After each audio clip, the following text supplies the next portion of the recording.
as we're now continuing to transition, then the next question is not only how do we continue to save more lives, but how do we really get to the core issues of what are driving animals into our shelters. And if you look at the core issues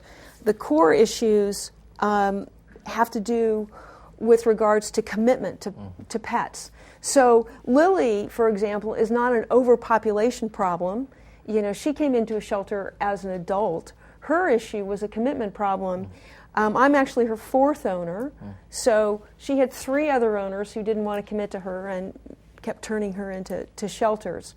So how do we really deal with that core issue? Because it's not just about spaying and neutering anymore.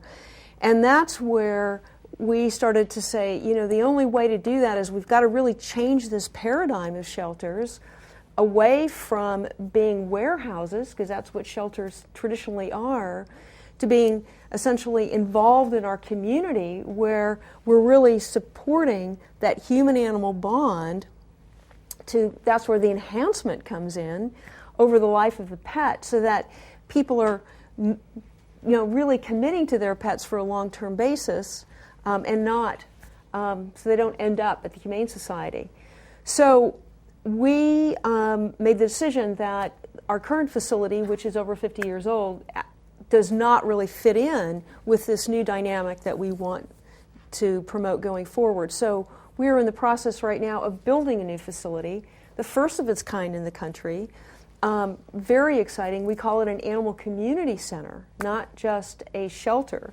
And what that will be is a combination of traditional Humane Society types of functions, which is adoption, education, spay, neuter, with the enhancement of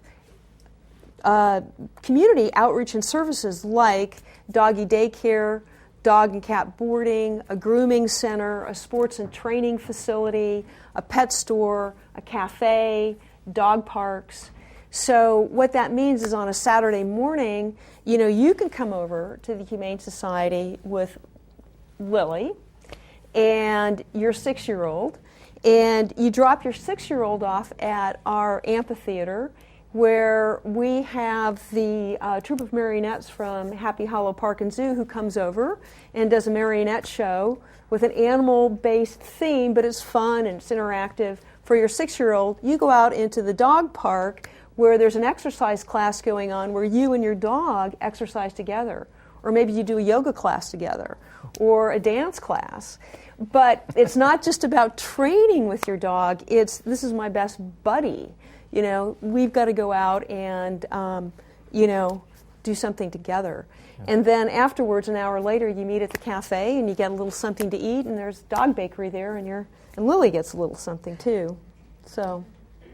And how do you reach, though, the 3 families that had Lily before you?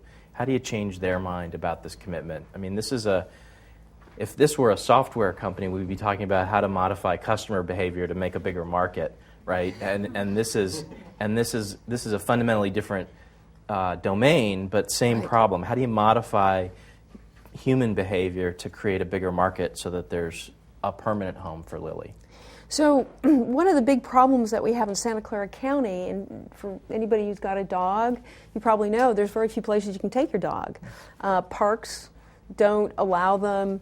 A lot of you go on, even walking your animal down the street, a lot of people are like, whoa, I'm going to walk on the other side of the street. So creating a space, I'm convinced that if her first owner had a place to come where he or she could have, done something fun with her, met other people who were like-minded and start to build sort of a social network around that, then probably that person would have been less likely to dump her because she then becomes a part of the family. But the way to really change that behavior is we've got to get out there into the community. We've got to be a place that people want to come and really work with our community to provide fun and interactive things, not just a piece of paper when you walk in the door about how you take care of your pet, that sort of thing.